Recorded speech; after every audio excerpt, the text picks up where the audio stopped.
எதிரணியில் உள்ள 3 எம்பிக்கள் எதிர்க்கட்சி தரப்புகள் ஒன்றுபட்டு செயல்படுகின்ற திட்டங்கள் நடவடிக்கைகள் குறித்து முன்கூட்டியே அரசு தரப்புக்கு செய்திகளை லீக் செய்து விடுகிறார்கள் என்று ஐக்கிய மக்கள் சக்தி தெரிவித்திருக்கின்றது. நீங்கள் இணைந்திருப்பது தெரிவிக்கப்படுகிறது செய்தி தொகுப்புடன். அண்மை காலமாக ரணில் அரசில் மதுபானம் உரிமம் பெறுவதற்கு பரிந்துரை கடிதங்கள் வழங்கி அதற்காக பல கோடி ரூபாவை ஏப்பம் விட்ட அரசியல் தலைவர்கள் பற்றி மக்கள் தாராளமாக பேசுகிறார்கள். அது குறித்து செல்வம் அடைக்கலநாதன் சாவகச்சேரியில் நேற்று நடைபெற்ற ஜனநாயக தமிழ் தேசிய கூட்டணியின் பேராளர் மாநாடு ஒரு விடயத்தை சுட்டிக்காட்டினார். தமிழ் தேசிய தரப்பில் உள்ள கட்சிகள் இந்த பார் பெர்மிட்டுகளை பெற்றன என்றும், ஆனால் ஜனநாயக தமிழ் தேசிய கூட்டணியில் அங்கம் வகிக்கும் எந்த நாடாளுமன்ற உறுப்பினரும் அதனை பெற்றுக் கொள்ளவில்லை என்று அவர் அடித்து கூறினார். அப்போது எம்பியாக இருந்த நீதியரசர் விக்னேஸ்வரன் தாம் ஒரு தரப்புக்கு அந்த அனுமதி பெறுவதற்கு பரிந்துரைத்தார் என்றும், ஆனால் அதற்கு யாரிடமும் பணம் பெற்றுக் கொள்ளவில்லை என்றும் உறுதிபட தெரிவித்தார். நேர்மையாக கருத்து கூறிய அவர் அதற்காக பாராட்டப்பட வேண்டியவர்.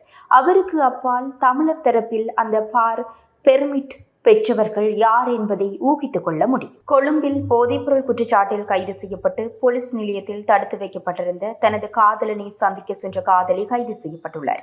நேற்று மதியம் போதைப்பொருள் கலந்த பால் தேநீர் கொடுக்க முயன்ற போது பிலியந்தலை போலீசாரால் அவர் கைது செய்யப்பட்டார். தனது காதலனுக்கு கொடுப்பதற்காக அவர் கொண்டு வந்த பானிலும் போதைப்பொருள் மாத்திரைகள் கண்டுபிடிக்கப்பட்டது. பொல்கசோவிட்டவைச் சேர்ந்த சந்தேக நபரான காதலன் போதைப்பொருள் குற்றச்சாட்டில் கைது செய்யப்பட்டு நீதிமன்றத்தில் முன்னிலைப்படுத்துவதற்காக போலீஸ் நிலையத்தில் தடுத்து வைக்கப்பட்டிருந்ததாக போலீசார் தெரிவித்தனர். சந்தேக நபரான இளைஞனை சந்தித்த போது போதைப்பொருள் குற்றச்சாட்டில் காதலியும் கைது செய்யப்பட்டு நீதிமன்றத்தில் முன்னிலைப்படுத்தப்பட்டதாக போலீசார் தெரிவித்தனர். சிறிது நேரம் அந்த இளைஞனுடன் பேசிய பெண் போலீஸ் நிலைய அதிகாரிகளின் அனுமதியுடன் வெளியேறி பால் தேநீர் அடங்கிய சிறிய பையுடன் போலீஸ் நிலையத்திற்கு திரும்பினார். இதன்போது ரகசிய தகவலின் அடிப்படையில் போலீஸ் அதிகாரி பெண் கொண்டு வந்த பால் தேநீர் மற்றும் பானை பரிசோதனைக்கு உட்படுத்தினார். இதன்போது போதைப்பொருள் கண்டுபிடிக்கப்பட்டதை அடுத்து அவர் கைது செய்யப்பட்டார். சந்தேக நபரான பெண் கள்ளுக்கோவில பகுதியைச் சேர்ந்தவர் என தெரிய வந்துள்ளது.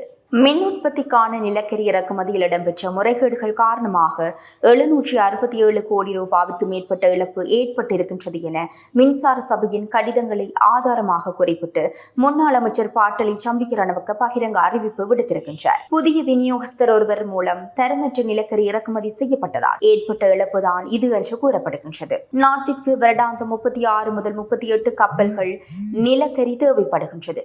அவற்றில் அண்மை காலத்தில் ரஷ்ய கப்பல் மூலம் வந்த 11 கப்பல் நிலக்கரி சிக்கல் எதையும் தரவில்லை என்று எதிர்க்கட்சித் தலைவர் சஜித் பிரேமதாச கூறுகின்றார். அதே சமயம் தென்னாப்பிரிக்காவில் இருந்து இறக்குமதி செய்ய ஓர்டர் வழங்கப்பட்ட 25 கப்பல் விடயங்களிலேயே அந்த நிலக்கரியின் தரம் தொடர்பாக சிக்கல்கள் ஏற்பட்டு இருக்கின்றன என அவர் கூறுகின்றார். தகுதி சான்று நிலையை அடையாத நிலக்கரி பயன்படுத்தப்பட்டமையால் மின் உற்பத்தி கணிசமான அளவு குறைந்து மின்சார சபைக்கு நஷ்டம் ஏற்பட்டிருப்பதாக சுட்டப்படுகின்றது. இவ்வாறு தரம் குன்றிய நிலக்கரியை உரிய நடைமுறையின்றி இறக்குமதி செய்தமையின் பின்னால் உள்ள ரகசியங்கள் அம்பலப்படுத்தப்பட வேண்டும். ராஜபக்சகளின் கடைசி ஆட்சி காலத்தில் தரம் குன்றிய உரம் இறக்குமதி செய்யப்பட்ட விடயத்தில் அதிகம் துள்ளி குதித்த ஜேவிபி இப்போது தரம் குன்றிய நிலக்கரி இறக்கப்பட்ட விடயத்தில் அமுக்கி வாசிக்கின்றது என பலராலும் தெரிவிக்கப்படுகின்றது. பிரதான எதிர்க்கட்சியான ஐக்கிய மக்கள் சக்தி தரப்பில் ஒரு தகவல் வெளியிடப்பட்டதாக மௌரட்ட செய்தி நிறுவனம் கூறியுள்ளது. எதிரணியில் உள்ள 3 எம்பிக்கள் எதிர்க்கட்சி தரப்புகள் ஒன்றுபட்டு செயல்படுகின்ற திட்டங்கள் நடவடிக்கைகள் குறித்து முன்கூட்டியே அரசு தரப்புக்கு செய்திகளை லீக் செய்து விடுகிறார்கள் என்று ஐக்கிய மக்கள் சக்தி தெரிவித்திருக்கின்றது.